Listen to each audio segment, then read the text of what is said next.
Ilikuwa namna hiyo.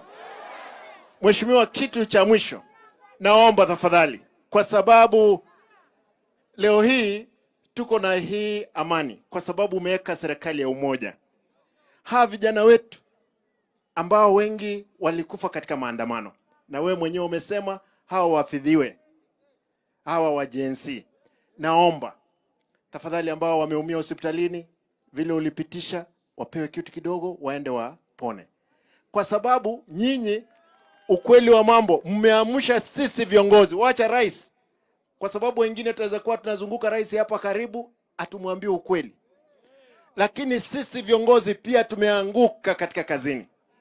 Mimi nauliza tafadhali, vijana, tupee mheshimiwa rais nafasi amalize kipindi hiki, tuone maendeleo yote ambayo ametuwekea, si ndio?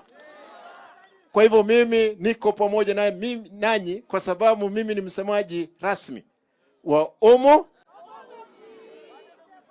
Muthethengwa Nekagusi. Abantu baminto mwanje ngendere kumulika tigango ndarora no kuboko bali mwanje ngang mulike gusi yaito mbia mono Nyasaye abe na inwe. Thank you. Haya, wacha nipatie huyu muungwana ambaye anaitwa Bwana Walter Nyambati awasalimie dakika moja kwa niaba ya viongozi wale wengine wote.